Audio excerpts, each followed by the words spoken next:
Viewer discretion is advised. You are listening to Wine and Crime, the podcast where two friends chug wine, chat true crime, and unleash their worst Minnesotan accents. You darn tootin' they do. Darn scootin'. I'm Lucy. Scootin'. I'm Amanda. Oh, today's gonna be a doozy. It's a dooz.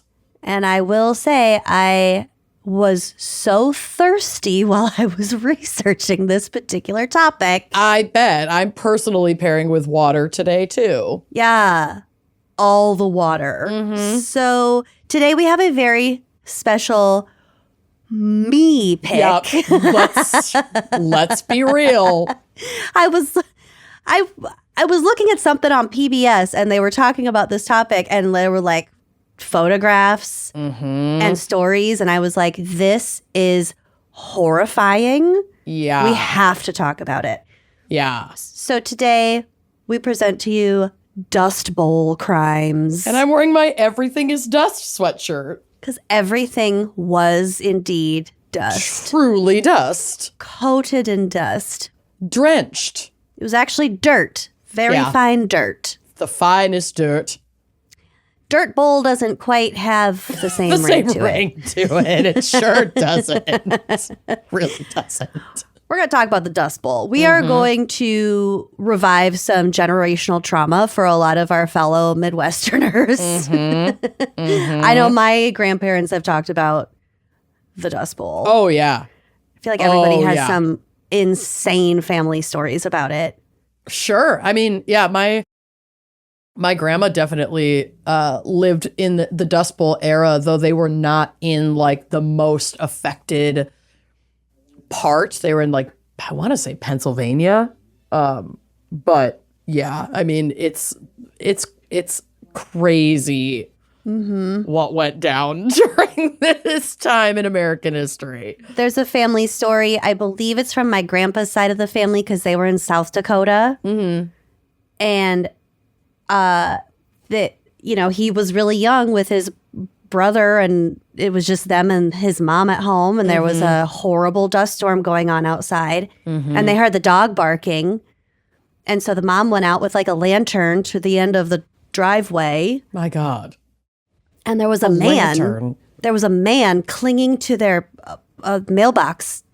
Because the winds were so strong, or the winds were strong. You couldn't see anything. Oh, so I think he saw the light from the house, sort of, or just came across the mailbox and just stopped. His horse ran away, like he was alone. Oh, and he was like getting covered in dust. So she saved his life, brought him back to the house, and he ended up living with them for several years as like a farmhand. Wow. Yeah. Damn. I mean, that's what it was like for a lot of folks. Yep. It was cuckoo bananas. Soup's kooks. And we are going to get to it. But first, Amanda, please tell us what our wine crime pairing is for Dust Bowl crimes. Well, the Dust Bowl, I feel like was kind of an era that overlapped with like the end of Prohibition. And so I was looking for some lesser known Dust Bowl era cocktails because that was a thing. And there are a lot that were invented around that time that are still like incredibly pervasive today, like Bay Breezes, Salty Dogs. I think even Old Fashions, like a lot of these classic cocktails are like from this era in the 30s, this like revival of booze being allowed again. But this one I had never heard of before and it sounds freaking delicious. I'm a gin girly, so of course that's what I'm going to be drawn to. It's called the Maiden's Prayer. Ooh, Maid Marian. Maid Marian. And this is from midnightmixologist.com. This says published in Savoy Cocktail Book from the 1930s, which is like a very famous cocktail book. Like basically every classic. Like a handbook. Yeah. Every like classic cocktail that you'll see at a decent bar is probably from the Savoy Cocktail Book. This cocktail will make you rethink how you feel about gin if you don't think you like it. Refreshing and tasty, this cocktail owes its terrible name to the reason it is not more popular.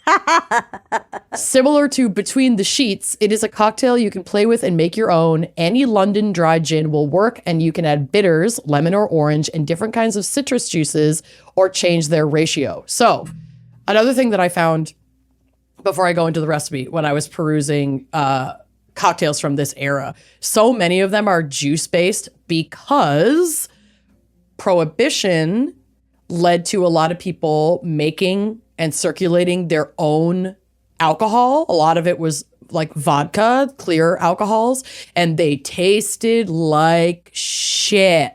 Mm-hmm. And we so gotta have those mixers. yeah, so juice was like the go-to mixer because it was the most effective at masking the flavor of the terrible booze that was like all they had access to. That's fair. It was probably super high proof too. Like, Yeah. ugh.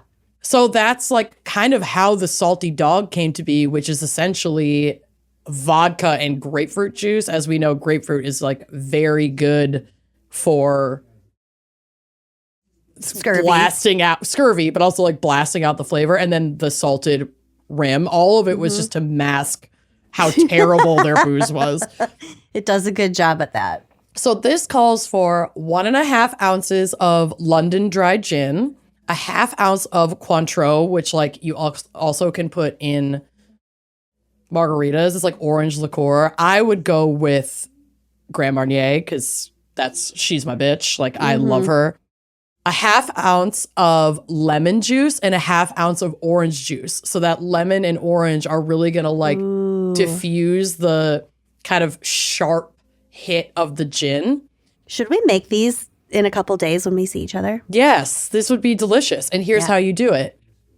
In a shaker glass, shake over crushed ice and strain into chilled cocktail or martini glass. You serve this up, and then you garnish it with either a lemon twist or you can do an orange slice. And it sounds so delicious and so easy. Like this is a very, very, very easy cocktail to make. It's basically a gin Cosmo with like different juice. Like it's as simple to make as that. So definitely get your hands on that. It's noon here, so I am not sipping a gin cocktail. I am sipping Polar Black Cherry Seltzer. I got my ice water and a plate of chicken strips. Oh my God, luck. Ugh, we might need to take an ad break so that I can get some chicken strips. Yeah. Just I got a plate. I have 4 different dipping sauces too. Yum. I'm a sauce bitch. I'm a saucy bitch. Bill brought home this like amazing Japanese barbecue sauce the other day. I've been putting it on fucking everything. I should put that on chicken tendies today. One of my sauces is a Melinda's brand peri-peri sauce. Very versatile. I thought it was kind of a hot sauce, but it's not really. It's very savory. Oh my God, yum. Okay, well, cheers to your nuggies and your cocktails. And let's take a quick break to hear a word from Amanda's air fryer. Yes. Millions of Americans grind or clench their teeth at night, and most don't even know they're doing it. Okay, but one hint that you might be doing it is if you have jaw pain or headaches after a night's sleep. If that's happening to you, there's a high chance you grind or clench your teeth. And teeth grinding, also known as bruxism or TMJ, is generally caused by stress, which we have a lot of in abundance these days. And it can cause serious damage, such as eroding away your enamel and broken teeth, which leads to expensive dental bills. Don't do that to yourself. No, this is a very simple thing that you can prevent. And that solution is to protect your teeth with a mouth guard. But mouth guards from the dentist can cost you like up to $800. Blech. We don't need that. The good news is there's Remy. Remy makes dental grade professional quality mouth guards without the painful price tag. They're up to 80% cheaper than what you'd pay at a dentist. And you don't have to go to the dentist, which is perhaps the best part. So this is how it works. They send you an at-home impression kit to create molds of your teeth. You'll send those back to Remy, and then their dental team will make you a custom-fit mouth guard or guards and send them right back to you. Remy's guards are so comfortable to wear that most customers forget they're even wearing them. I can attest to that. I wear my Remy's every night because I don't want broken teeth. No. You just Slide them on. They're custom. They're very thin. You're not aware that you're wearing them. Mm-mm. Plus, they give you a 45-night satisfaction guarantee so you can try it risk-free, sleep better, and decide if it's the perfect fit. If not, Remy has got you covered. Remy is for anyone dealing with nighttime grinding, clenching, or jaw pain who wants an affordable solution to protect their smile and say goodnight to jaw pain and headaches. Head to shopremy.com/gals and use code GALS to save up to 50%. That's 50% off at shopremi.com/gals with code GALS. Give your teeth a break without breaking the bank with Remy. And thank you, Remy, for sponsoring this episode. One of the smartest apps you can have on your smartphone in 2025 is Upside. Upside gives you the power to earn more on the stuff you're already buying all the time. So whether you're filling up your tank with gas, going out to eat, or shopping for groceries, the Upside app lets you earn cash back on every purchase. Upside users are making as much as $280 a year. Yeah, this Upside app is awesome. I personally love the map feature so that especially if I'm somewhere that I don't usually visit, I can pull it up and then that can help me base my decisions on like where I'm going to grab a bite to eat, where I'm going to grab some gas so that I can get some money back. And you could maybe also search, look and see if places you're already going to might be connected with the Upside app, or make some adjustments to places you regularly shop that are in your area that are going to earn you cash back. It's like the easiest thing to use ever, and it's free. The free Upside app gets you cash back on daily essentials like gas, groceries, and dining. To get started, download the free Upside app, use our promo code GALS, and get an extra 25 cents back for every gallon on your first tank of gas. Next, claim an offer for whatever you're buying on Upside, then pay as usual with a credit or debit card, follow the steps in the app, and get paid, baby. There are over 100,000 gas stations, grocery stores, and restaurants on the Upside app, ensuring that cashback is always just around the corner. You can earn an average of 8% on restaurant and grocery purchases. Hello, that is a precious percentage. And the best part, you can even stack your Upside cashback on top of your credit and debit card rewards. Upside users are earning hundreds of dollars a year. That's probably why they have a 4.8 star rating on the App Store. Download the free Upside app and use promo code GALS to get an extra 25 cents back for every gallon on your first tank of gas. That's an extra 25 cents back for every gallon on your first tank of gas using promo code GALS. February's drawing to a close and it is still chilly outside, so staying cozy indoors is definitely the move. Why not bring some essential skincare into that move? Whether binge watching or relaxing, the Illumina face mask fits perfectly into your routine. This Illumina face mask from iRestore is lightweight, it's breathable, it's comfortable. You might forget it's on. Plus, with a portable battery pack, you can glow up anywhere, on the couch, in bed, even in a blanket fort. I like to put it on when I'm vacuuming, so I feel like a full-blown robot. I have a robot face and a robot arm, and it's super fun. With the iRestore Illumina face mask, self-care is as easy as it gets. There's no complicated skincare routines, just results, baby. For a limited time, our listeners can save $205 off the iRestore face mask with code GALS25 at irestorelaser.com. If you have never tried one of those cool futuristic looking light masks before, this is your call. This is your sign. You're missing. And you don't have to feel like you're taking such a huge risk because they offer a 12-month money-back guarantee, so you can gift it risk-free or keep it for yourself risk-free. Yeah. If your skin doesn't look healthier, you'll get a full refund, no awkward questions, just results or your money back. Me personally, I feel like the texture of my skin is like smoother and more even.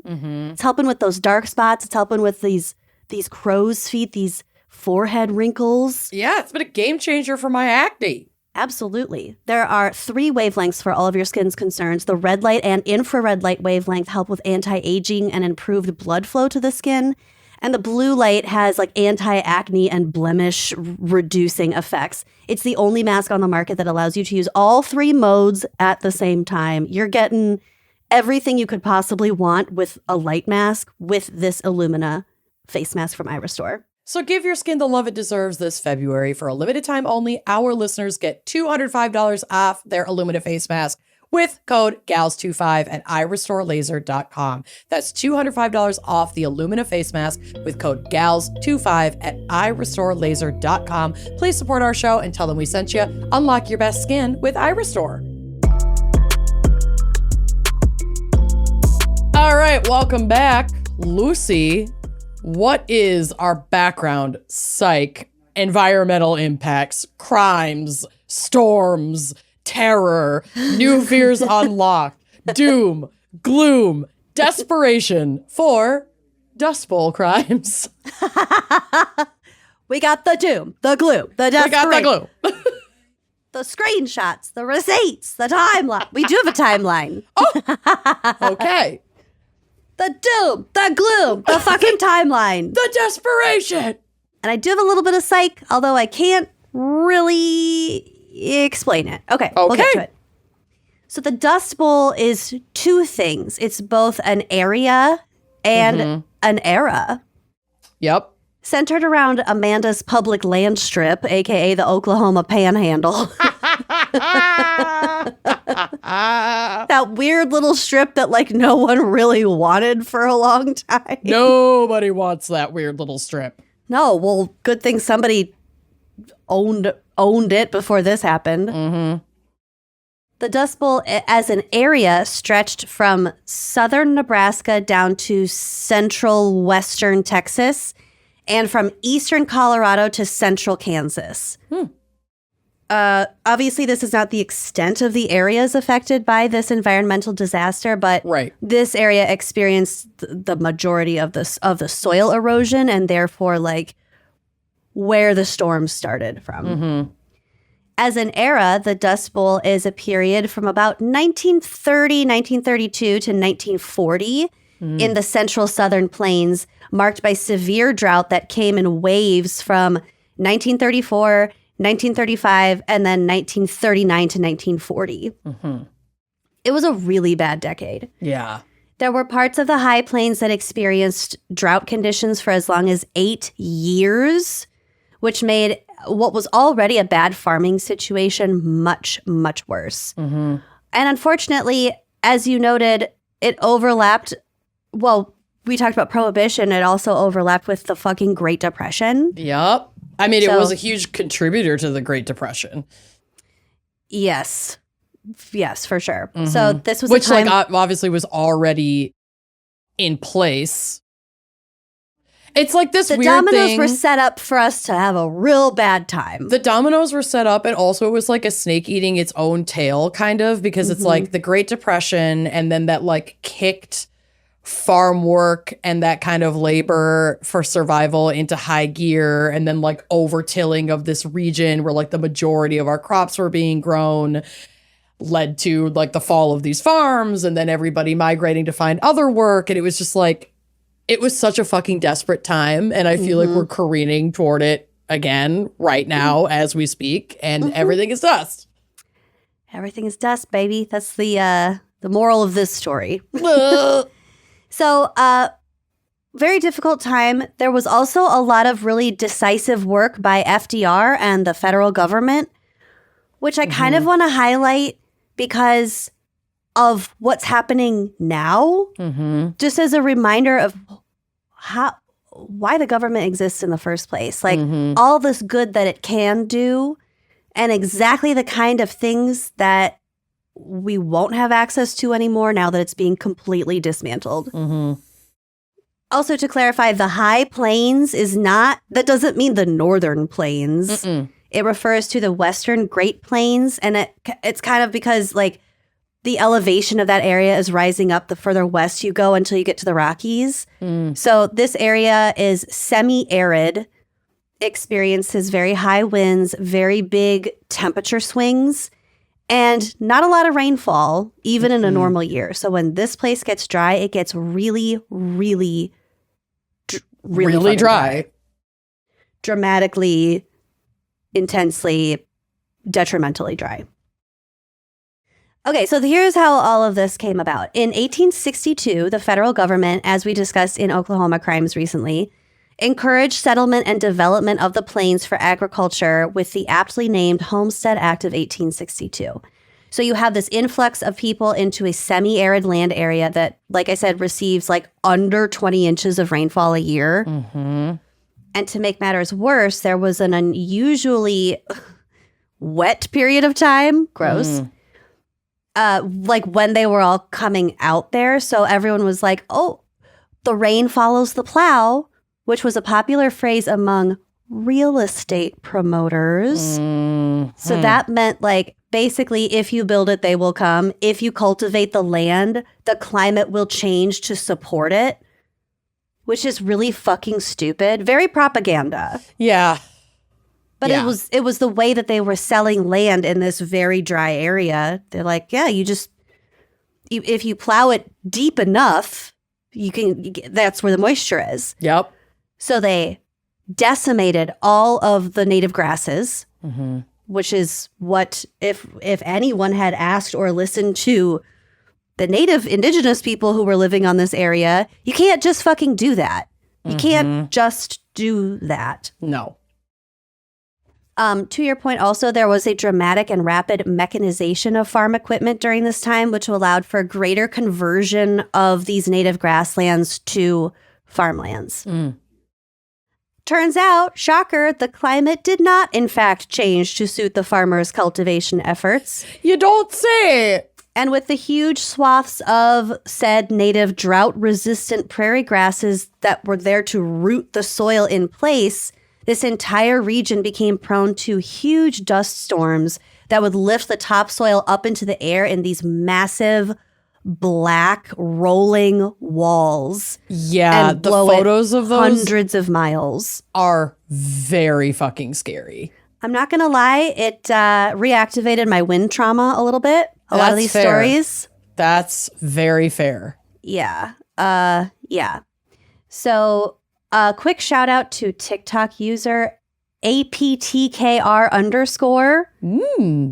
So I listen to like longer TikToks while I'm in the shower in the morning. Yep. And theirs popped up and it was about the fucking Dust Bowl. Wow. It's like, our phones are listening. I listened to the whole damn thing. It's like 8 minutes long.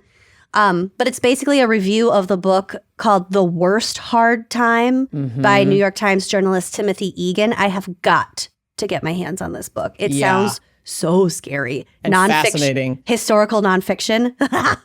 Yeah, that's your jam. That's my beach read. Yeah. So what happened in the plains was really, really, really fucking bad. It was way worse than we were ever taught it was. At the time, it was considered like apocalyptic, like biblical, to the point where people in the big cities and on the coasts heard reports of what was going on in the Dust Bowl and were like, that's obviously made up. That's not happening. Oh, wow. Like, people just refused to believe it? No one believed it. And because, like, the federal government being run in Washington, D.C., it took a minute for them to start making legislation that would address this issue because a lot of people just did not believe the severity of what was happening. Oh, dang. So finally, one day in 1935, so these storms started in 1930-ish, 1932.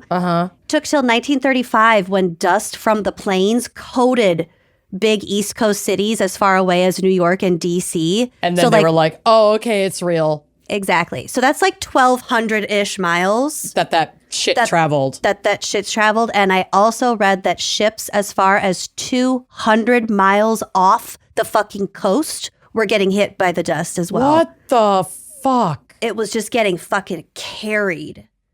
That's so far. Really scary. Yeah. So the East Coast, these bigger cities getting hit by the dust storms lasted for 4 days.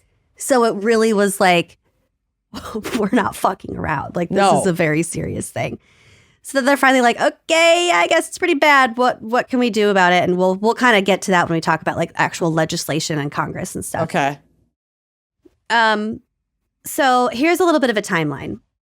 In 1930, the first dust storm is recorded. It's viewed as an anomaly at the time because it was a completely new phenomenon. They're like, oh, that's weird. Well, that'll probably never happen again. Yeah. In 1931. Got to like a decade-long period of this hell. That was weird. That was weird. Oh, a wildfire in California? That probably won't happen again. In November? How odd. Well, okay, 1931, severe drought kills a ton of crops in the central and southern plains. And so thus begin the black blizzards as the topsoil is being lifted up by high winds. Because now The drought kills the crops. There's no more crops. You just have naked, empty ground. Yeah. I read about some of these. Really, really nightmarish. Yeah. We'll get to the nightmares. In 1932, the number of dust storms increased to 14. And by 1933, there were 38. So they are multiplying rapidly. Ugh. So I just want to paint a little bit of a picture. This shit was gnarly, nuts, insane. Yep. Unlike a sandstorm, which would be like reddish or tan in color, these were the color of pitch, aka topsoil, so black. Dark, yeah. They rolled across the ground. Inside one of these storms, visibility dropped to the point where you couldn't see your hand in front of your face. It was like what max the fuck? a foot, maybe. Oh my God. Also, like, you shouldn't be opening your eyes either. No. No. This, I think, is my, I can't say favorite, but I think the most fascinating part. These storms, okay, so it's all this dirt rubbing around, hitting each other, causing friction, causing static electricity. These storms generated so much static electricity that it could short circuit a car, making the car undrivable. Also, if you made skin-to-skin contact with someone, the shock could be so bad it could knock you out. What? Barbed wires would glow blue because of the electrical current running through the metal. What? That was like from the air? From the air. No. The static currents within the storms in the air was electrifying everything. No. So like fruits and vegetables on the vines, like in the example in that TikTok, it was watermelons. And by the TikTok, I think I mean the book. The electricity would travel like down the vines and just roast the fruits, killing the plants and just like roasting the vegetables or the fruits because of the static. Okay, this is only going to land with like a handful of fucking dorks that are listening to this. Okay. But I have been playing, finally, I know this game has been out for a long time, but I've been playing the Zelda Breath of the Wild on the Switch. It's such a great game. 10 out of 10, do recommend. But like, this reminds me, there are areas where you can like get struck by lightning during these wild storms, and there are like lightning weapons and lightning like abilities that you can unlock in the game or encounter in the game. And like, that will happen, like lightning will strike, and then all these like fruits and vegetables that might be in the area are like cooked. Mm-hmm. And I just keep picturing me existing within like the rules of this video game. Yeah. But this was happening in a giant dirt cloud, an electric dirt cloud. Mm-hmm. So if you did have any vegetation still on your farm, it could very easily just be taken out by electricity. It's the storm dirt generated electricity. Can you imagine like so many farmers that didn't flee? Two-thirds of them couldn't go anywhere.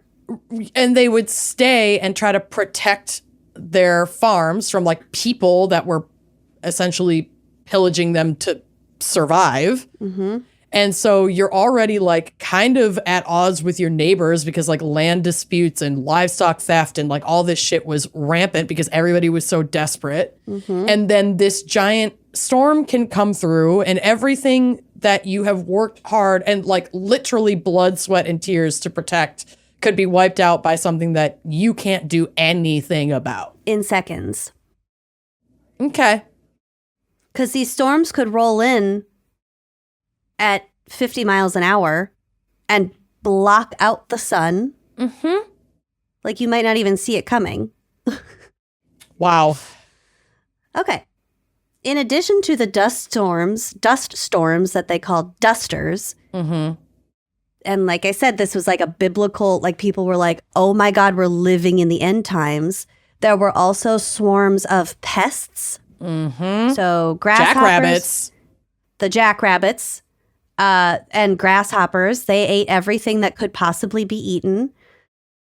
But also bugs such as black widow spiders, centipedes, and tarantulas would infest homes because there was nowhere else for the bugs to go. So people were dying from spider bites because they couldn't keep the fucking spiders out of their houses. No. No. Speaking of houses, entire homes would be buried in dirt to the point where you could only see the chimneys. Holy shit. Invasive tumbleweeds would like tumble and link up together and create structures for the dirt to pile up on. So that would form these huge dunes, and they could be as tall as like 40 feet. No. Which was another reason why people couldn't like leave. There would just be like... You physically are trapped. Physically, yeah. Your car won't work because of the electricity. Yep. You're buried under a pile of dirt. There are no roads anymore. And you don't have any food. Where are you going to go? It's the Great Depression. There's a 25% unemployment rate in the cities. So you're just going to pack everyone up and go to a city and have a real high chance of starving there instead of at your home? What are you going to do? And basically, we'll talk about this a little bit in my case, but like your chances of migrating and getting work are slim anyway, and really only achievable if you are white.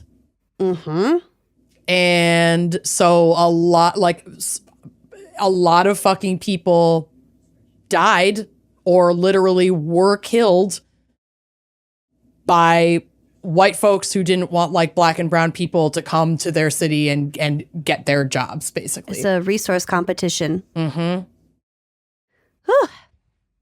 People wore masks that looked like they belonged in the trenches of World War I to protect their lungs and eyes. I have some pictures.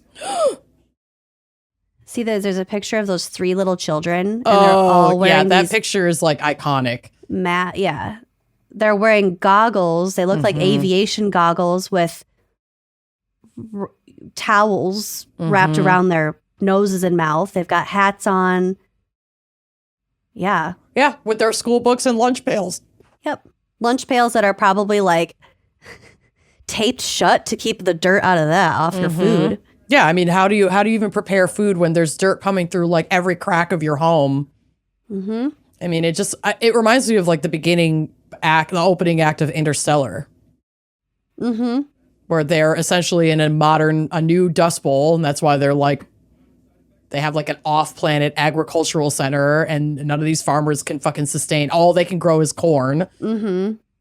I think there's a movie it's called Breathe that came out not too long ago, but it's like the Dust Bowl, but if the dust was like poison, more, like poisonous, yeah. And the kids which a lot of this like essentially was. It wouldn't like immediately kill you, but I would imagine that the statistics, like the health stats during and in the years after the Dust Bowl were wild, especially if you were breathing this shit in every minute of every day. I mean, you can't even just like, we have air advisories in the United States all the time that recommend that you like stay indoors and if you're going to go outside to wear a mask, but like there was no escaping this. Like it's in your fucking house. And I also couldn't find any like hard stats about how many people died because of this, because of the ways that people died were so all over the place. Yeah. I mean, it could have been a car accident because your car got tipped over by the wind. I did find or you drowned in dust or whatever. An interesting article that I almost covered, but then decided not to. But it was a study about the boom of serial killers in the 70s, like all being child products of the Dust Bowl era, and like how that shaped their mental health. Like, oh, that's cool. Yeah, because that was like one of the biggest times in America for serial killers was the 70s, and they would be reaching like their 20s as Dust Bowl babies. It was so weird. I've heard a few different theories on why there were so many serial killers in the 70s. And I think it might just be a combination of a lot of different things. There's never any one factor that puts you on that path. It's always a multitude of things. But I hadn't ever seen like the Dust Bowl specific era being me neither. referenced. So I thought that article was interesting. Yeah. So people would hang wet sheets in their house to trap the dust, and they wore wet cloths over their mouths. To protect their fields, if they could grow anything at all, they sprayed them with cyanide. That was to kill the rabbits that were eating their plants. And I think they knew that cyanide was not good for people, but I think it was sort of like, well, the lesser of two evils. Lesser of two evils. Either we don't have food or we have food that could make us sick. Yeah, we can eat a little bit of poison. At least we're eating. Yeah. Just rinse it off. Oh, wait, we don't have water. Oh. And can you imagine trying to like breathe through a wet cloth? Yeah. That's like what waterboarding is. Yeah. Listen. I mean, it's not, but. I am not strong enough. I would have been dead in 48 hours. Yep. Bye. Yep. Also, to control the rabbits, organized community picnics would culminate in bloody clubbing sprees. Hell yeah. Called rabbit drives, where they just kill all the rabbits and let them rot, I guess. Oh, they probably ate some of them too. Yeah, I'm sure, but just like not if they were eating cyanide. No, cyanide crops, but yeah. Okay, so that's the first kind of 3 years of things. In 1933, FDR declares a bank holiday so Congress can pass the Emergency Banking Act of 1933 to stabilize the banking industry with the government's backing. The Emergency Farm Mortgage Act allocates a couple $100 million to help farmers facing foreclosure. And the decision is made to slaughter roughly 6 million pigs in order to stabilize prices. So at this point, they're thinking mostly about the market. But they killed all of these pigs. Most of that meat went to waste. And again, it's the Great Depression, so people got really pissed. Like, they're starving. Like, what are you doing? You're trying to stabilize the price of pork? Yeah. By killing all of these pigs to basically take them off the market. But just because you can't sell it doesn't mean that people shouldn't have the meat to fucking survive. Right. That's capitalism for you, though. Well, yeah, but so now the feds are like, ooh, okay, that was bad. So to kind of make up for this, the government created the Federal Surplus Relief Corporation, or the FSRC, which diverted agricultural commodities to relief organizations. So things like apples, canned beef, flour, and like some cotton goods were then distributed through local relief organizations. To not be like, if we have an abundance and we can't profit off of it, we'll just murder it. Right. How about, no, we reallocate it to people who fucking need it. How about that? Yeah. Yep. In the San Joaquin Valley, California, where many farmers fleeing the drought had gone and were now seeking migrant farm work, there is the largest agricultural strike in American history. More than 18,000 cotton workers with the Cannery and Agricultural Workers Union went on strike for 24 days. In the ensuing protests, 2 men and 1 woman were killed. Hundreds were injured. And in the settlement, the growers recognized the union and the workers were given a 25% raise. This was a really rough situation, too, because like there wasn't just dissent from the top that obviously didn't want the workers to stop working, but like the workers were also desperate to work. They weren't getting paid while they were striking. And so like, of course, they wanted fair wages and they wanted better compensation and they wanted better protections, but that they had to sacrifice a lot to be able to achieve that. It's such, I mean, that's what capitalism does. It puts you in this impossible position where like, the only way to send the message is to stop the means of production. But when the means of production is your livelihood and you have you're starving, your family is starving, and you're one of the lucky few who have a job, it would be hard to convince these people to strike, even if it is like the best plan of action. That's not an easy decision to make. And I mean, you hate, like, what is it, a scab or whatever the fuck they're called? Yeah. That's fair. But, like, you also have to see the nuance in these situations and take into account that many of these people like could not afford almost a month of not working. Many of us can't. I couldn't go without a paycheck for a month. I'd lose my house. No, and then we're talking now today about like general strikes and, you know, days where you don't spend any money at all to And if you have the means to do that, yes, like powerful people who can do that should be doing it, but we can't like come down on people who can't afford to do that.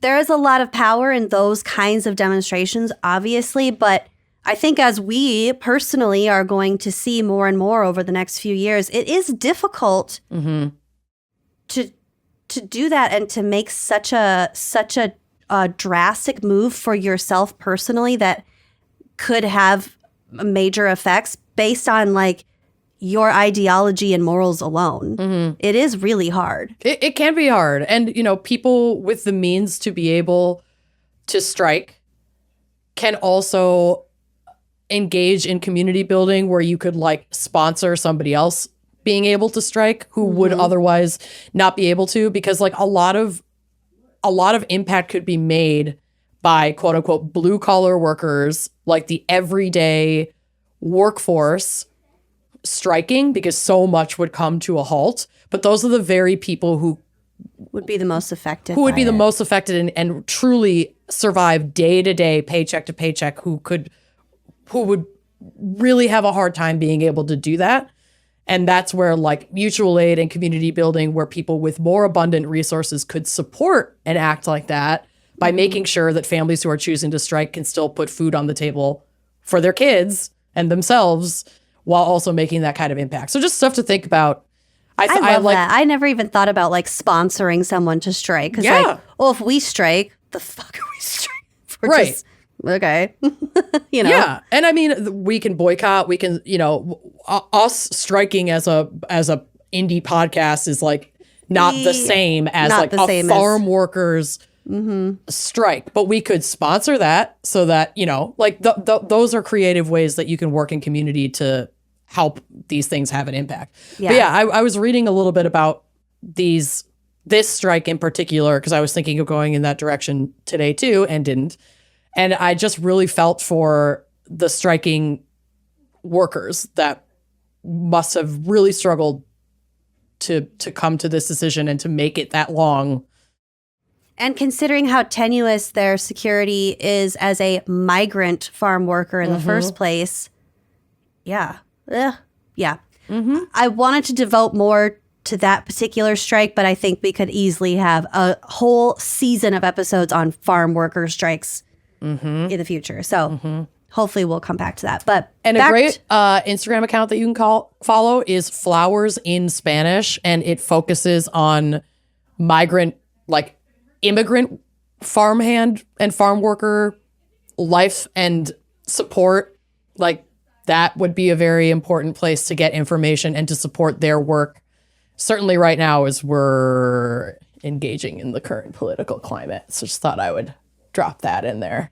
Oh, sorry, it's flower in Spanish, not S. FLOWER in Spanish.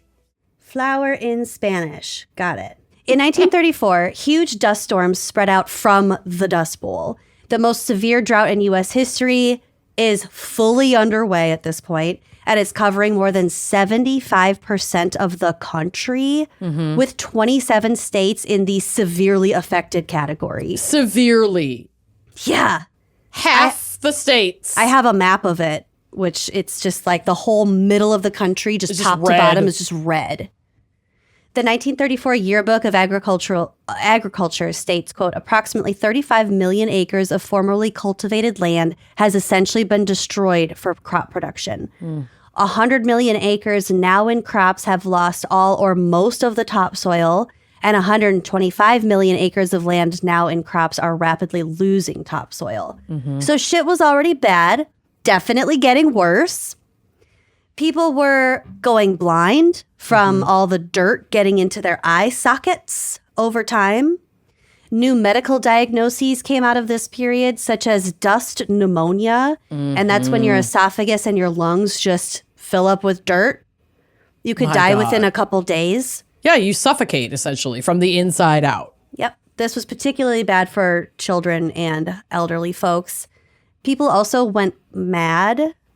So there were reports of particularly women, which I didn't know, like walking around in circles talking to themselves. And they called this dust madness. Oh, that gave me chills. I don't really know what the deal was with that. It was probably just stress, trauma, etc. Yeah, I imagine this affecting a lot of women because women were in the home caring for the families through this awful situation. So it's like cabin fever. I mean, they're trapped inside. Their husbands and sons are out in the fields getting sick, dying. Or a lot Their children of are husbands dying. and sons didn't Left. come home from World War I. Yep. Or left to find work elsewhere and tried to send money back home. So they're alone where they can't really go outside much because they can't fucking breathe the air. Like, I think any of us would go a little cuckoo. Yeah. We'll get to the women, too, in a little bit. So, like we were talking about before, most people could not leave. Fewer than a third actually did leave to go presumably west. Which is wild because don't go east. Considering the fact that most people couldn't leave, it was still one of like the largest migrations in American history. If not the largest. Yeah. So a lot of people did leave, but like percentage wise, it wasn't the majority of that region. So not only were people very, very, very poor because, again, Great Depression, but they physically, maybe they couldn't see to drive, or the roads would be completely impassable from these huge dirt dunes. Dusters also derailed trains. Like, it was completely devastating. In 1935, the federal government forms the Drought Relief Service and begins to buy farm animals from ranchers. So while there are accounts of people being really upset to lose their herd, which, especially if it's a smaller farm and it's like, oh, my dairy cow, Bessie, who we've had for 10 years. Birthed and raised from a baby cow. Yeah, and it's not even just the emotional connection to the animals. It's just like, that's kind of your source for hope.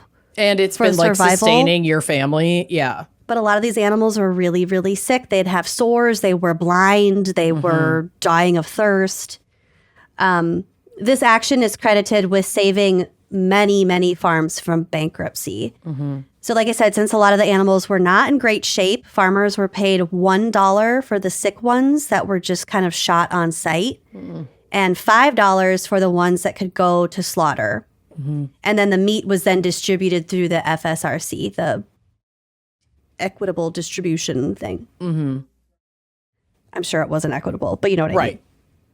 FDR approves the Emergency Relief Appropriation Act in 1935 as well, and authorizes the creation of the Works Progress Administration, which employs 8.5 million people. We all remember this from American government, FDR's New Deal, Works Progress Administration, you know. Yeah, we all remember this. WPA? Whatever. We all paid close attention. Then comes April 14th, 1935. The worst of the black blizzards of the Dust Bowl occurs, and this is one of the worst dust storms in American history with incalculable economic and agricultural damage. So what happened was a cold front was moving like southeast across the plains. That meant rapidly falling temperatures and very high winds. That's what happened with the derecho. So this cold front just the atmospheric drop pushes out this huge wave of wind, gust of wind. It's estimated that 300,000 tons of topsoil is displaced from this one storm. An unfathomable amount of dirt in the air, and the photos of these storms. I got photos too. I know you've seen them, but like they're so scary. Like imagine seeing that coming toward your fucking house. Mm-mm. And there's nothing you can do, and you can't flee because your car is fucked up. And even if you're in your house, it's gonna hit you. Mm-hmm. The most you could do is go down to a basement if you have one. Mm-hmm. Cover yourself up with your wet blankets if that's available to you, if you have enough time. If you have water. Yeah. So the storm first hits Amanda's public land strip, the Oklahoma Panhandle. My panhandle. Your panhandle. You're a manhandle. My manhandle. Before moving south, it hits Beaver, Oklahoma at 4 p.m. At this point, the cloud of dust was estimated to be 500 to 600 feet high, which would be over 40 stories high. No. And moving at 50 to 60 miles an hour. Okay. So it's that's fine. It's a 40-story building coming at you at the same speed as you drive on the highway.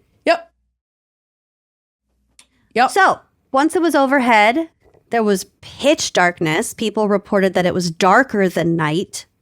Some observers reported seeing hundreds and hundreds of birds flying in front of the dust cloud because they were trying to get away from it.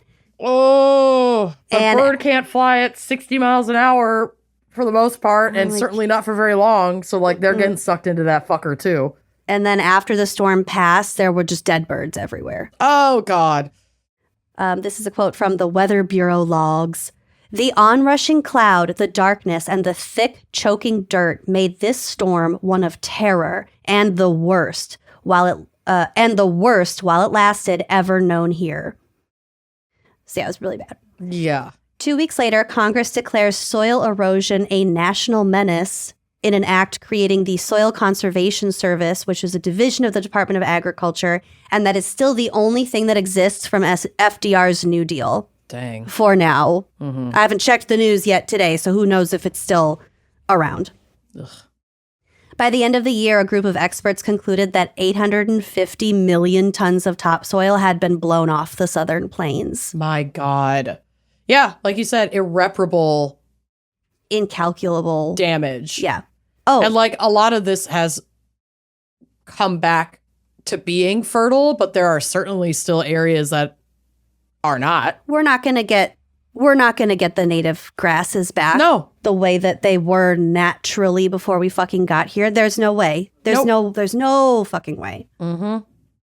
In 1937, FDR addresses the nation for his second inaugural address, saying, quote, "I see 1/3 of the nation ill-housed, ill-clad, ill-nourished. The test of our progress is not whether we add more to the abundance of those who have much. It is whether we provide enough for those who have too little. We will go to the moon." Yeah, we choose to go to the moon. FDR's different president, same sentiment. But also applicable now. Yeah. Oh, yeah. Big time. Abundance with a capital A. Jesus. Mm-hmm. FDR's Shelter Belt program begins in 1937 with the aim of large-scale tree planting across the plains in a 100-mile wide zone from Canada to northern Texas in order to prevent erosion.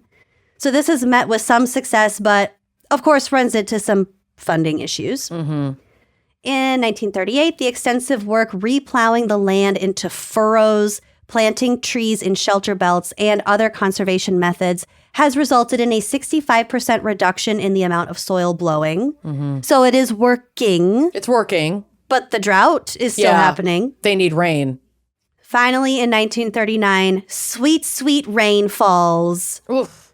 However, by 1940, 2.5 million people had left the plains. And like you said, it is one of, if not the largest migration in American history. Mm-hmm. And I just wanted to finish this out with some accounts and quotes about the Dust Bowl, from people who lived there during it. So this is from Imogene Glover from Guyman, Oklahoma. She says, "While I was in school, we had an old building that was 2 stories, and the teachers would tell us when the dust storms were rolling in to go to the hall and get under the stairs, so if the building blew away or blew down, we would be protected by the stairway." It's like a tornado drill. Yep. This is how we went to school. So we slept pretty good at night, but once in a while, it'd go all day and all night and maybe blow for a week before it really was no dust storm. My God. A week. And of course, our parents had to turn the plates upside down on the tables and cover them with a sheet or whatever. And we slept with the babies, especially, they slept with wet sheets over their cribs so they wouldn't breathe in all that dirt. Yeah, that's wild. One time I didn't quite get back to the cellar before the dirt hit, and I can remember that it burned the wind and the gravel. It felt like it burned my legs. You know, it was hitting so hard on my legs before I could get into the cellar. But we always went to the cellar when there was a bad one coming. And then here's one. It's a quote from Robert Boots McCoy in the Ken Burns documentary, The Dust Bowl. I want to watch this. Yeah, I want to watch anything by Ken Burns. I know. I love a Ken Burns Zoom. So it says, it isn't Robert's description of the black blizzard itself that hits home. So Robert had said, quote, "It was just like midnight in the middle of the day, just like midnight with no stars."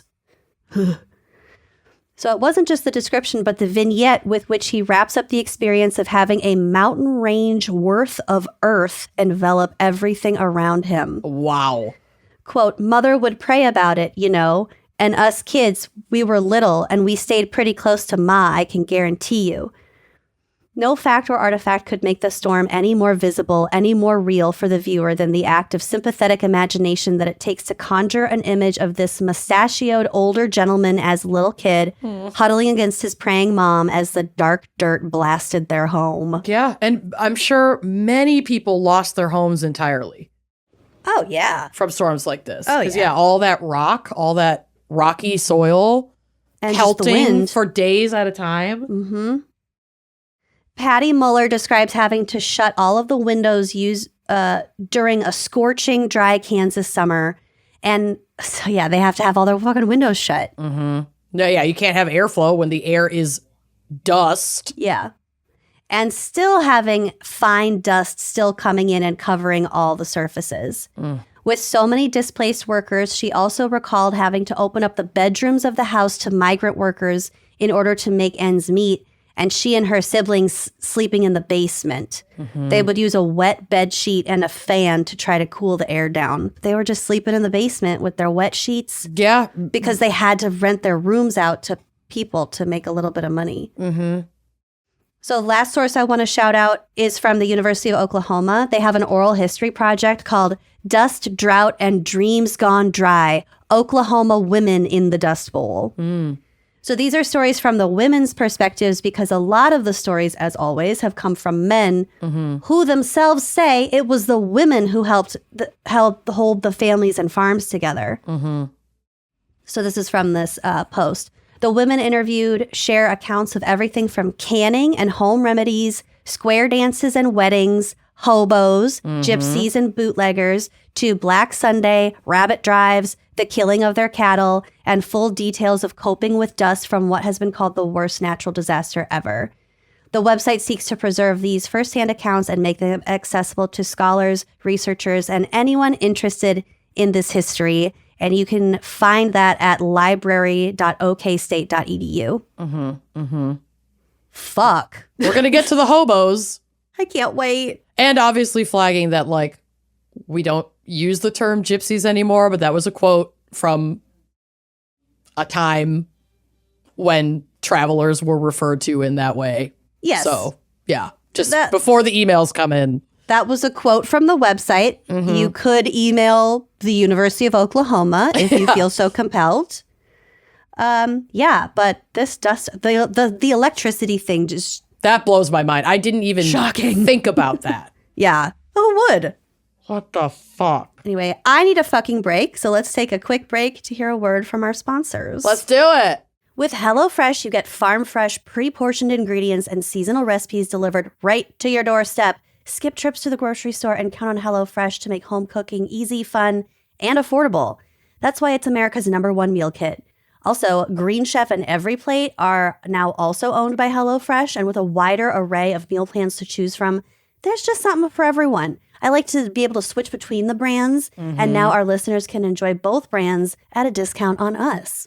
I am in love with these meal kits, okay? I cannot meal plan. I get so fatigued figuring out what's for dinner night after night, especially when you're busy, especially when you're tired, especially when you're not thinking about it until you're already hungry. And then there I go again. I'm reaching for a delivery app and I'm spending way too much money on food that is definitely not nearly as good for my body and my mind and my spirit as it would be if I were just making it fresh in my own house. And it is so easy to find time to eat well with 50 wholesome, hassle-free meals to choose from each week delivered to your door. I recently made and have now recreated like 2 or 3 times this like pork tenderloin with a mustard and dill and sour cream sauce. Yep, with like the Yukon Gold taters. Oh, with some mashed potatoes on the side, some roasted green beans, like something I never would have thought of for myself that I whipped up in half an hour. And my husband is like, oh my God, is Bobby Flay in the room with us? What is going on?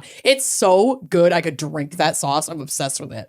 And HelloFresh's new ready-made meals go from the fridge to your fork in just 3 minutes. So if you truly are not here for the actual cooking, the prep, they've got you covered too. It's the same high quality ingredients and restaurant worthy flavor that you expect from HelloFresh, just with none of the work. So pepper those in there too. Give yourself a little treat. Get up to 10 free meals and a free high protein item for life at HelloFresh.com/HelloFreshPodcast.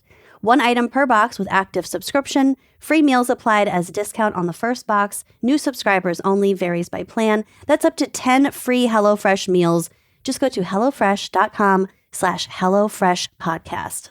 Shopping can be the worst. The lighting is bad. It's always too hot in there. I need more space. I want to spread all my stuff out. I want to like really take my time planning my outfits without like an employee or a line breathing down my neck. I just can't get over the anxiety of actually shopping in person. And I'm here to tell you, there's a better way, okay? Stitch Fix online personal styling makes it so easy. Even when I can figure out my size in a store, they often don't seem to have it. They don't have it in stock. Everything is just the worst. But with Stitch Fix, you get a stylist who understands your style, your size, and your budget, and they do all the shopping for you. I've said it before. It's worth repeating. The only pairs of jeans that I will wear, I have gotten from Stitch Fix. Correct. Preach. They just know. I've had them for years. They just know. They know. Shopping and figuring out your style can be really overwhelming, especially when you wear almost exclusively black and grays. Me. Hi, it's me. When it comes to getting dressed, I don't even know where to start if I want to look like cute and put together.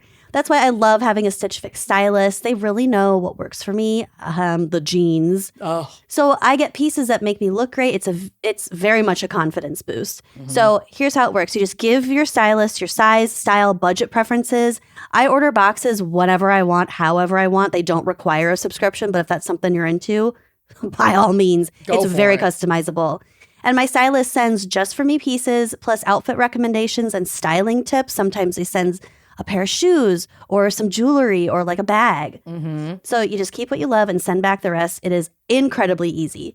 My stylist sends personalized pieces and the fit is flawless. I don't know how they do it. Truly. But they do it. It's like having my own personal style support person. And like Amanda said, no stores, no crowds, no parking, no gross lighting, no stress. Just personalized looks that you'll love. Stitch Fix makes it all so easy. Personal styling for everyone, okay? Get started today at stitchfix.com/wineandcrime. That's stitchfix.com/wineandcrime. I love my cats.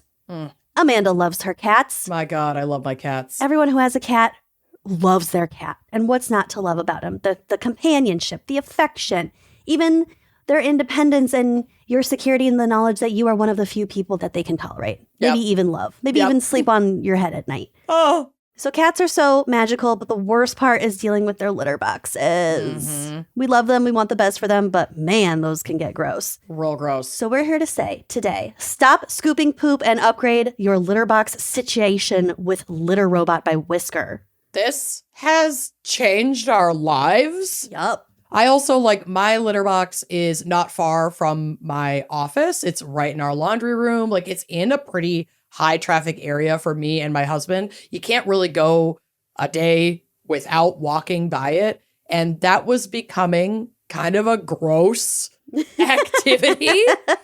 And since we switched to Litter Robot, I swear the transition was so easy. Like we kept their previous litter box next to it so that if they weren't feeling it, then they would have the other option. They never looked back. They immediately started using it the day we set it up. And they are so bougie now, they will like not even touch the other litter box, the backup litter box.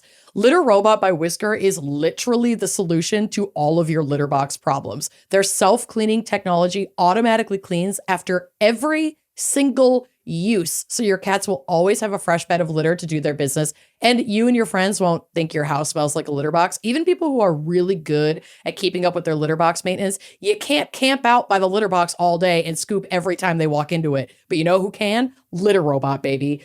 Litter Robot will then send you a notification to your phone letting you know that your cat just used it. With us, we have 2 different cats. They know their different weights. They'll be like, oh, Beans is using the litter box. Pepperoni's using the litter box. Oh, it needs to be emptied. It gives you data and insights to stay on top of your cat's health. Here's how heavy Beans is this week. Oh my God, I can't believe how much information they send you. And Litter Robot is perfect for the gift-giving season, making it the perfect time to join over 1 million happy pets and pet parents who have upgraded to Litter Robot. I'm telling you right now, this is like the greatest investment you can make as a cat parent. You will not regret it.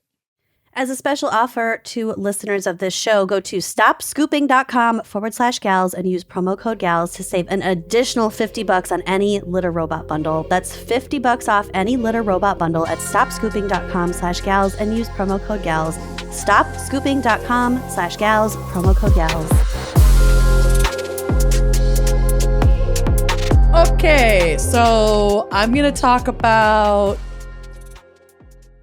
It's kind of meandering, as I am. So I'm just going to dive in.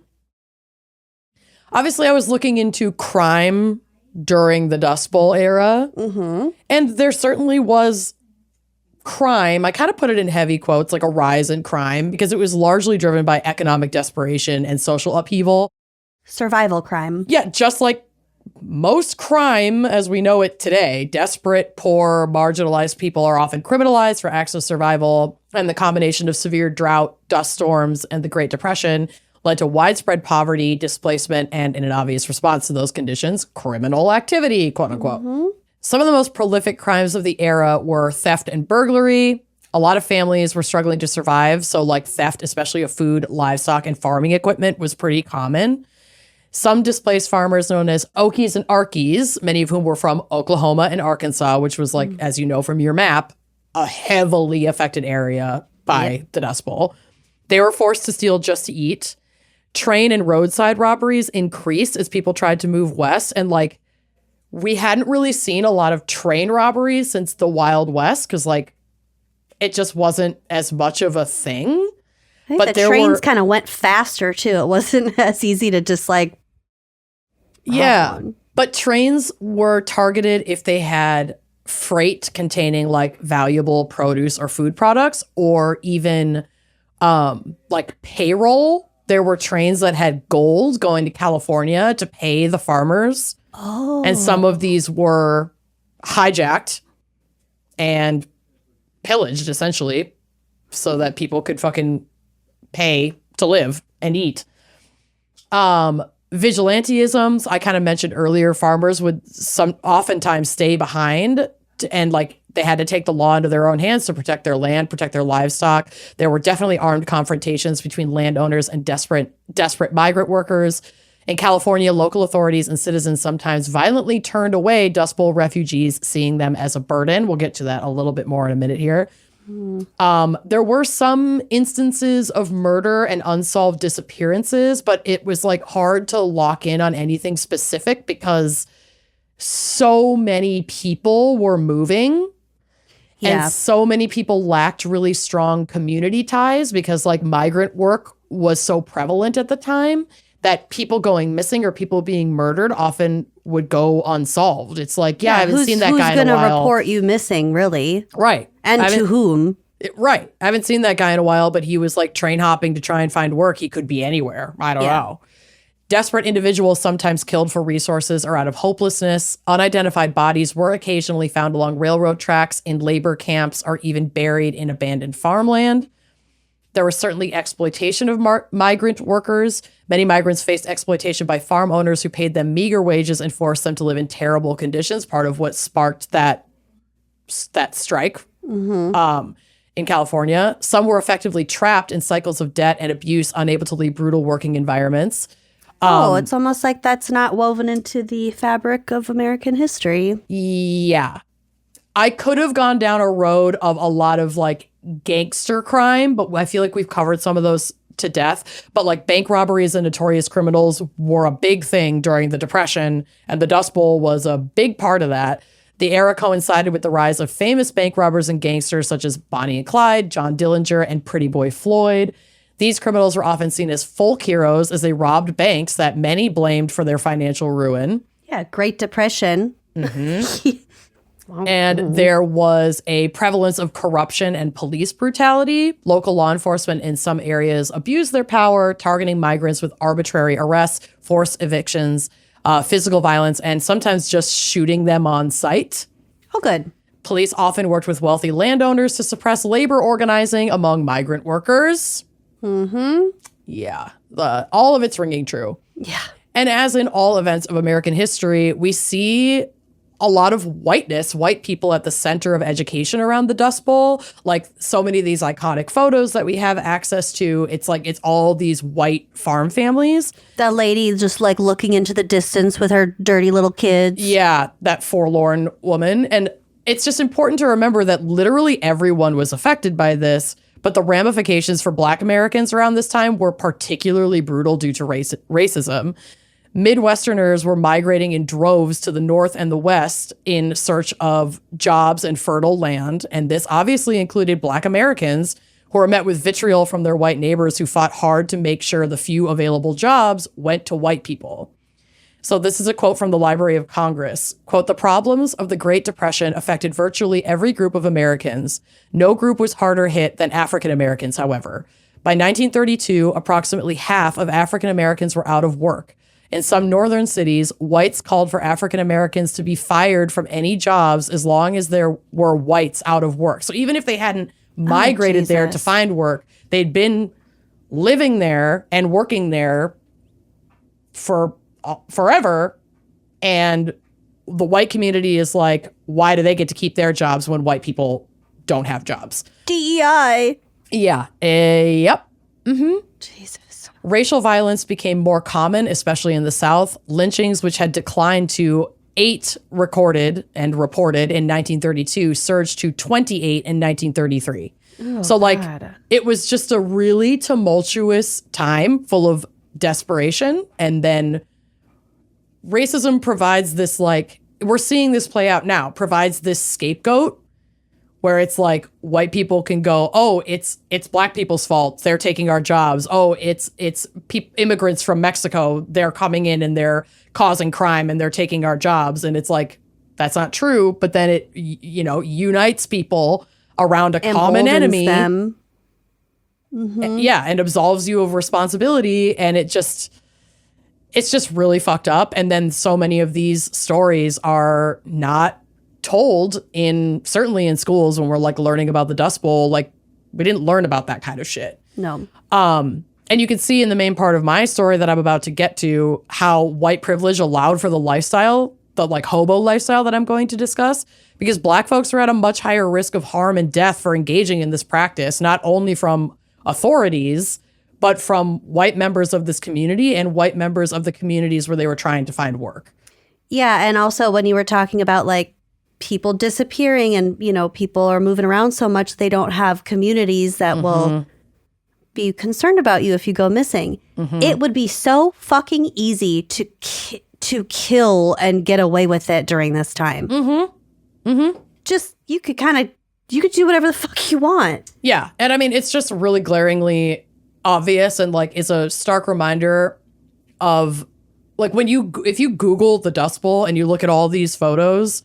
And I looked at a lot of archives and forums around this hobo migrant part of my case, and the photos are all white men, which is worth noticing and unpacking, and begs the question, Black people were there. Black people were part of this era of American history. It stretched in through to the South, where there were still a lot of Black people just living there from slavery days. But like this particular community of migrants was predominantly white because they were essentially the safest demographic to be able to engage in this practice. Mm-hmm. And so like if you're looking at a point in American history and you're noticing like, oh, it's all white people, like there's a reason for that. Mm-hmm. So, and you know, that's not just in American history, that's also like right now. That's really interesting to point out. I hadn't really thought about that. It's still a pervasive thing if you're, you know, in a space or learning about an industry or an area or whatever that is predominantly white. It just begs the question, like, why is that? And we know that the answer is racism, but like, you dig a little deeper. Right. Dig a little deeper because there's racism in policy. There's racism in homeownership. Like there's all these ways that systemically this segregation happens. Mm-hmm. And this was one of those things where this was like a very segregated practice that was predominantly white people who could engage in this because it was safest for them to do so. Mm-hmm. That's kind of the long and short of it. They survived longer doing it. Mm-hmm. So all that to say, what I want to focus on today is the survival lifestyle of the quote unquote hobo and train hopping, which was so very popular and necessary for a lot of people around this time. Did you know there's a hobo, the Hobo Museum in Britt, Iowa? Yes, and I read about it, but I did read that it opened in 2006 and that exhibit was only supposed to be around for like 2 years, but that it stayed open until 2020. I don't know if it's still open. I hope so. I went there in 2011. It's supposed to be fascinating. It's so cool. Mm-hmm. Mm-hmm. They have a festival every year, Hobo Days. There you go. They have a Hobo King and Queen. There you go. Mm-hmm. So thousands of mostly white men and boys known as hobos traveled the country by illegally hopping freight trains in search of work. I thought this was interesting because I was like, where did the term hobo come from? So I pulled this from Wikipedia. A hobo is a migrant worker in the United States. Hobos, tramps, and bums are generally regarded as related but distinct. A hobo travels and is willing to work. A tramp travels but avoids work if possible. So I think of that kid from the book he wrote or whatever, Into the Wild, who called himself like something super tramp. He was just like wandering and camping and he ended up eating poison berries and dying. Spoiler alert, but that's a really old story. But anyway, he did a little work, but he was mostly doing it just because he wanted to like pull away from society and experience this way of life. He wasn't doing it out of necessity to like migrate to another place just only to find work. He intentionally burned all of his cash and his driver's license and all that stuff. Exactly. He wanted to like be removed. Yep. So that would fall under the tramp, quote unquote, terminology. Super and then a bum, they say, neither travels nor works. The origin of the term hobo is unknown. According to etymologist Anatoly Lieberman, the only certain detail about its origin is the word was first noticed in American English circa 1890. The term has also been dated to 1889 in the western, probably northwestern United States, and to 1888.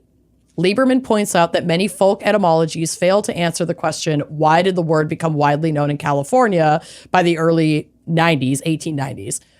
Author Todd DePestino mentions possible derivations from hoboy, H-O-E, meaning farmhand, or a greeting, ho boy, but that he does not find these convincing. Bill Bryson suggests in Made in America, published in 1998, that it might come from the railroad greeting hobo, B-E-A-U, or a syllabic abbreviation of homeward bound. Homeward bound. Like that. I like that one too. It could also come from the words homeless boy or homeless bohemian. H.L. Mencken in his The American Language, 4th edition, 1937, wrote, tramps and hobos are commonly lumped together, but in their own sight, they are sharply differentiated. A hobo or beau is simply a migratory laborer. He may take some longish holidays, but soon or late he returns to work. A tramp never works if it can be avoided. He simply travels. Lower than either is the bum, who neither works nor travels, save when impelled to motion by the police. So I thought that was like kind of funny. That is what was ingrained in my head from the Hobo Museum. There you Hobos go. aren't, well, hobos work. Mm-hmm. They just like to travel for free. Exactly. Some hobos engaged in small-time theft, while more often were victims of crime themselves, attacked by railway police, rail operators, or other desperate travelers. This was a super dangerous practice for many reasons, like hopping freight trains that are not meant for passengers is dangerous, You period. can get cut in half real easy. A lot of people died. But hobo culture has been around since long before the Dust Bowl. It dates back to the 1800s, and basically it's been around since like cross-country trains were a thing, and the culture does continue today, though it's harder now with modern technology on trains to like surveil and protect the trains to actually train hop than it used to be. But I did find it probably not many like box cars with the sliding doors. They're mostly all like big shipping container looking things. Yeah, it's definitely harder to hop on and off of a train. Not that it wasn't fucking hard then. And I did find an amazing website that archived firsthand accounts of rail riders and hobos. And here are some that will give you an idea of the experience during the Dust Bowl. So this is an account from Vern Smith from 1936. He's from Eau Claire, Wisconsin, and he was just out of high school and looking for work. At Pocatello, Idaho, found a freight train going east, a Union Pacific refrigerated train hauling perishable produce. We went down the track to catch the train. It was a long one. It took some time to get up speed. We caught the first boxcar, back of the engine, climbed on top, found the reefer. So the reefer is like how to get through the top of the train. Oh. Found the reefer. Yeah, so my understanding is like these train cars, especially the refrigerated ones, wouldn't have the side openings. They'd be loaded by like a crane or something through the top. Mm-hmm. Through a and hatch. that top hatch, they call at least these folks called the reefer. Okay. Found the reefer sealed, so jumped to the next car. Found that one sealed also. Oh, wait. No, the reefer means refrigerated. Because remember when in trucker crimes, I guess we had so. the reefer car, the All reefer right, well, trucks. either way, so all of these boxes, but they still had the top load and they couldn't, because they're on top. Yeah. But yes, good call. So anyway, they jumped to the next one. That's sealed too. We went the full length of the train, found them all sealed. It was getting cold. We didn't know what to do. We jumped all the cars going back to the front. In the meantime, the engine blew off steam. It froze to the top of the boxcar. My brother came after I did. He slipped and nearly fell off the boxcar. The roof of the boxcar had raised webs about 2 inches high. He got hold of them and held on for dear life. I got hold of him, pulled him to the top and on the catwalk. We knew we had to do something or freeze to death. We twisted off the seal of the reefer and got inside. I got a cinder in my eye helping my brother. I was occupied trying to get the cinder out of my eye. I noticed my brother wasn't talking. I shook him. He was drowsy, so like hypothermia. And he's still clinging on? I think they're inside now, but it's a refrigerated truck, so they're not really protected from the cold. Jesus. We always carried a rope with us to tie the lever down so nobody could lock us in. I crawled out on top, tied the rope around my brother's shoulders as he had already passed out. I got him out and he came too. So he climbed back. His brother's like fucked up from probably hypothermia. He uses the rope to like pull him back out through the top of the train. Oh my God. I got him out and he came too. This all taking place at night. It was getting daylight. Here were 2 young men riding on top of a refrigerated boxcar and it was cold. We nearly froze to death. Came into Cheyenne, Wyoming. When the train showed up into the station, we got off. Cheyenne has a railroad detectives school, so detectives were everywhere. Ooh. Detectives disguised as railroad laborers. We rode this train into Omaha, Nebraska, which is a big terminal for Union Pacific. After the train sidetracked for a passenger train, we got off to get something to eat. We stayed in the depot that night. The next morning, we were walking in the terminal looking for a train going to Minneapolis. A man dressed as a laborer asked where we were going. We said Minneapolis. He said, "Are you catching a train?" We said, "Yes. Could you help us find the right one?" He showed us his badge and said he was a detective. We had 2 choices, go to jail or buy a ticket to Minneapolis. He didn't know we had money in our shoes, so we bought a bus ticket.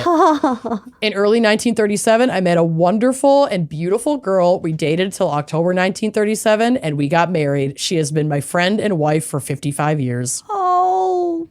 But yeah, that's like harrowing. Yes. They almost, like, his brother almost died. I'm actually kind of amazed that he survived. All night long. Mm-hmm. Oh my God. The steam freezing into ice. Yeah. Ooh. So here is another one by W.R. Kingston, and this is a story out of California. There must have been 10 or 15 fellows in the group. When we asked if we could join them, they were most hospitable. One of them asked us to scout around for some more firewood, and they would share their dinner with us. The men were A1L, dressed in overalls and light jackets, and they proved to be very friendly. I'm not sure what A1L means, but I think it's like laborers. Of course, they were surprised that a couple of young punks would be riding the rails for a vacation, and they explained that all of them were out of work and that they would be going out west where the chances of finding jobs would be better. After dinner, one of the folks took a guitar out of a case and he gave us a one-man concert. We sang up a storm and of all the old memories most of us knew. Another fellow took his barbering tools out of a case and he gave me a haircut for a quarter. Another fellow loaned us a blanket to give us a comfortable night's sleep. The following morning, the talk centered on the distant points where each of us planned to travel. Jack and I had decided that we would like to go west to the West Coast, which we had heard was a beautiful vacation spot. We were not interested in getting employment. We just wanted to travel, so they were tramps. Okay.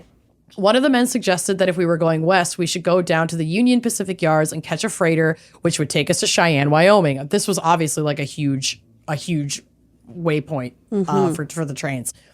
We lucked out. We caught an unloaded freight and that had its doors wide open. We jumped into one of the cars and we were on our way. It proved to be a full day of travel. When night came, we huddled up together on the floor of the boxcar and we tried to sleep. Finally, it became daybreak and the train had stopped in North Platte, Nebraska to take on coal and water. From our vantage point, looking out of the open door, we spotted a milk delivery man who had just left 4 quarts of milk on the doorstep of a house nearby. Being hungry and thirsty, we hoped that the customer wouldn't miss those 4 quarts on the doorstep of his home until after we were long gone. I truly believe that was the first time either of us had ever stolen anything. After drinking the milk, we found a place where we could wash out the bottles, and we took them to a nearby bakery where we redeemed them for a nickel apiece, and we bought 20 cents worth of sweet rolls. Oh, smart. It was then back to our train, and we headed west. We were told that we would have to be very careful when entering Cheyenne because at that terminal, the railroads hired guards who would shoot a bum on sight. But that they really weren't worried bums, us. they were tramps. Yeah, I know. Well, they're self-identifying. Yeah. Maybe they wanted to travel and they didn't want to work. So maybe they are bums. I don't know. Okay, all right. Oh, but Wikipedia said bums also don't travel. I don't know.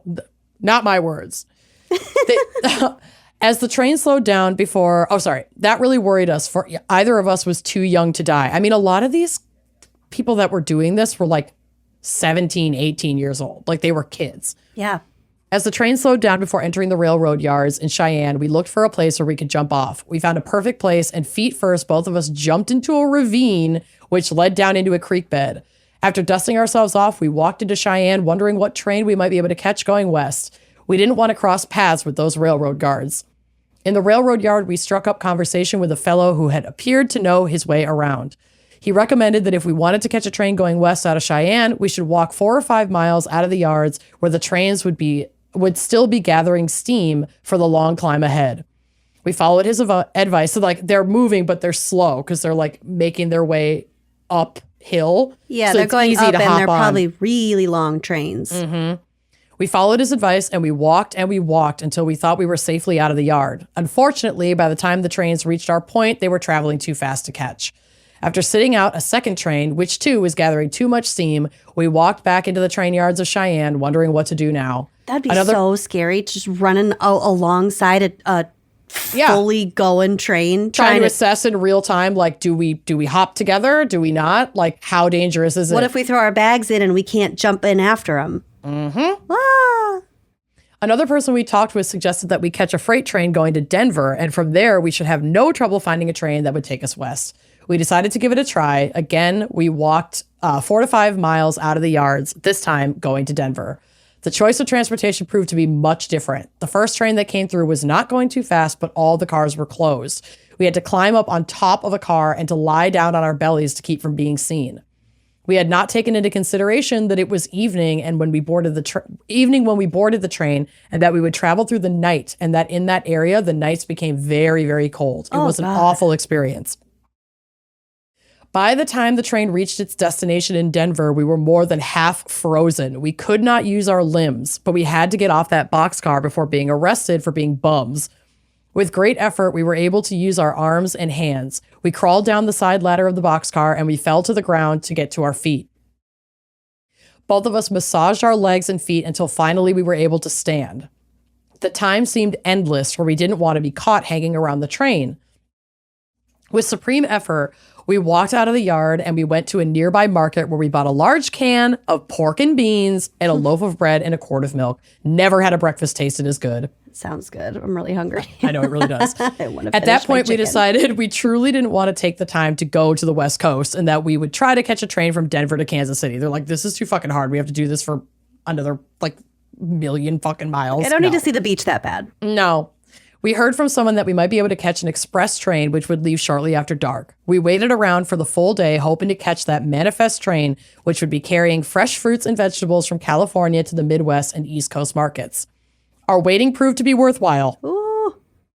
Soon after dark, a train pulled in for ice and water. We climbed aboard. Again, all of the boxcars were closed and sealed. We had to climb up onto the top of one of the cars.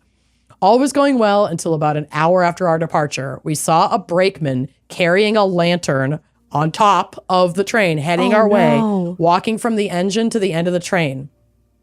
We had heard, too, that if caught on a manifest train, we would get thrown off bodily at speeds ranging up to 100 miles an hour. Don't. Brother, we were really in trouble. Don't throw them. Deciding that there was nothing better to do, each of us would climb down the side of the car on opposite sides. So there's a ladder on each side of the car, and they each got on one ladder and hope for the best. So if he found one of them, he'd probably only find one of them. Oh, no. We hugged each other and shook hands, and we headed for the ladders. Oh, God. That brakeman kept coming. The reflection of his lantern showed that he swung that lantern between the cars to check up on the coupling of the cars. When he reached our car, with Jack hanging from the ladder on one side of the car and I on the other, that brakeman must have stayed at that location for several minutes, seconds probably, before he moved on to the next train car. When the reflection from his lantern finally showed that he was far away from us, each of us must have had minds that were computer-driven, for both of us raised his head above the ladder at the same second. It was unbelievable. Again, we shook hands and we hugged each other, giving thanks that miracles can happen. So the brakeman was looking in the spots between each car, not on the sides. And didn't look at the ladders on the sides. Probably because it would take him really leaning over the side of the moving train. It's probably not very safe for him to do that, so he just didn't. He looked at other common places that people would hide on the trains. So they just missed him. They just missed being caught. And they'll shoot you. Or throw you off. They don't fuck around. It was not. I wonder what their real motivations were, just because that was their job. Well, we'll kind of talk about that, but for the most part, conductors weren't so much aggrieved by hobos hopping the trains, but the companies that owned the freight were very precious about it and didn't want it being stolen and didn't want it being fucked with. And so they hired cops, basically. Damn. To protect the property, even if it meant killing the people. Jesus Christ. That were riding the trains. So, yeah, some things never fucking change. Yeah. Community was key for hobos who would try their best to care for each other along the way, whether they were traveling companions or just strangers that they met at random. So this is a really short little one, but I just thought this painted a picture. This is written by Werner Worth, who was 17 years old in 1937 and Werner Worth and was a rail rider. At Rowelton, Kansas, breaking rocks for 1 hour behind jail earned him a meal.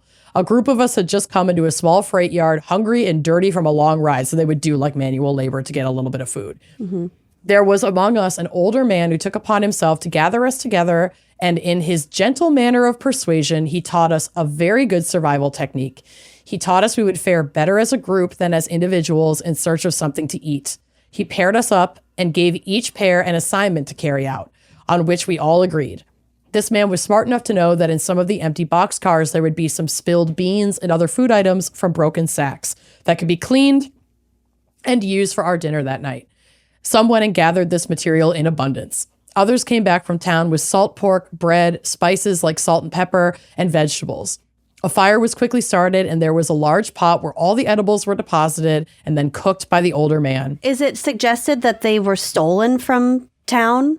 I think there was a little bit of theft, a little bit of scavenging, and then there were certainly people in these towns that were empathetic to the migrant workers and would offer food, even lodging, to some of these folks that were coming through town. So I think it's a combo of all of those things. Are you going to talk about the language? Oh yes, that's what I'm going to finish with. Yes. When all was ready, we all sat down ready for a good meal. At that very moment, this man got us all down on our knees and offered up a prayer of thanksgiving for our good fortune. So there's a lot of stories from this era of like cooking food, collectively cooking food that they'd scavenged over an open flame, playing the banjo, playing guitar, like spending a night in community together before everybody kind of went on their own way in whatever direction the next day. Like, I know I'm romanticizing it in my head because, of course, again, this was not safe behavior for women. This was not safe behavior for people of color. Mm-mm. But there's something kind of sweet about it. Yeah. Community is community. Yeah. And, you know, that can be true even with all of the other isms and shitty things that were like kind of sewn into the tapestry. Because like those isms and shitty things are sewn into the entire tapestry of all of our existence. Mm-hmm. And yet, like, it speaks to human nature that we all find community in different ways. Mm-hmm. So, yeah, I mean, it's easy to romanticize it because a bunch of people in similar circumstances pooling their resources and then, like, cooking and communing together is a heartwarming thing that is like part of the human experience. Mm-hmm. So I think that's totally, fair to feel that way. Yeah. Something as elusive as the origin of the name hobo is hobo code, a fascinating symbol-based shorthand that travelers would leave on trains and common areas that gave some indication of who had been there before them and what could be found in the area. I fucking loved that. This is what stuck out the most to me from the Hobo Museum. It was so cool. It is very cool, and like I said, it is elusive, and we'll get to it. So this is from Atlas Obscura. Quote, they alerted other transient workers to trouble, such as an aggressive dog or hostile police force, but could also point the way to clean water or a hot meal. 3 lines might mean a good place to camp. An upside-down triangle signaled a spoiled road. A cat was code for a kind woman. And while some of these codes were etched into trees or train cars or under bridges, more often they were intentionally impermanent and written in chalk so as not to leave too clear a trail for police to track down the community. While some conductors were protective of their trains, others were sympathetic to travelers and would offer gestures of food or temporary lodging in their homes. Others would be cautious of how they operated the train, like limiting the push of the engines through tunnels so as to avoid toxic exhaust trapped in the tunnel with train riders. Oh my gosh. And so there could be codes on some of these trains that are like, there's a decent conductor that runs this train. Like he's not going to sick the dogs on you, basically. Wow. That's These so gestures cool. didn't go unnoticed and were the kinds of things that could be communicated to other travelers in code. But hobo code as a staple of American history has also been refuted. While cases of it clearly existed, many of the more permanent carvings are thought to be staged. Newspapers of the era were running anti-hobo propaganda that touted hobo codes that never existed. The practice is shrouded in mystery, which makes it all the more titillating. Because especially like if the majority of it was in chalk, then it wouldn't survive for us to be able to look back on it and go, that's hobo code from this day. Yeah. And then some of the research suggests that a lot of the permanent, like the etched ones, weren't legitimate. They might have been planted. They might be more modern, like part of the lore, not like actually being used in the way that we've learned hobo code, quote unquote, was used. Or like I just said, like people romanticized it and then they might like, ooh, let's jump on a train. Let's write some hobo code. Let's have a fun like 7-hour and not like a lifestyle. Yeah, it was just fascinating to read about how hard, and that Atlas Obscura article that I am referencing for this portion is where I learned about that museum in Iowa, and that like the museum did have compelling evidence to support hobo code being real, but that there is other evidence that some experts and like historians believe outweighs that the real evidence. Okay. So like we think it was used. We don't know how common a practice it was. And the hobo code that we have access to, like for instance, I put a photo on the drive from that Atlas Obscura article that maps out some quote unquote hobo code.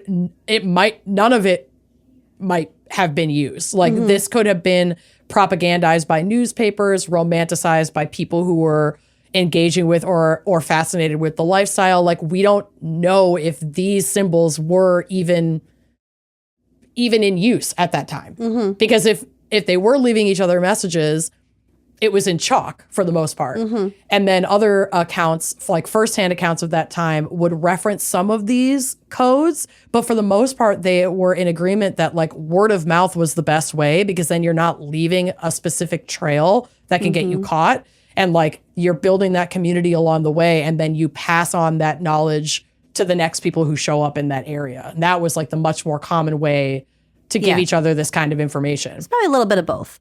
But yeah, it's just interesting how pervasive hobo code has remained as like a staple of American folklore, even if it might not be rooted in very much truth. Apparently, it only takes a little bit, and then for a newspaper to fucking run with it and publish all these keys, all these codes, but it was just fucking propaganda. Like none of that shit was even legitimate that they were publishing. I thought that was so interesting. That is interesting. Also, like the code itself is pretty subjective, so very subjective. It's like, and it changes all the time. It washes away with the rain. No part of it is permanent or like cemented. It's going to be evolving and changing. Yeah, it's kind of like a fluid, semi-lost language. Yeah. That there's literally no way to know like how much or how little it was used, how much was real, how much was false. It's kind of a gray area, which I thought was really fucking fascinating.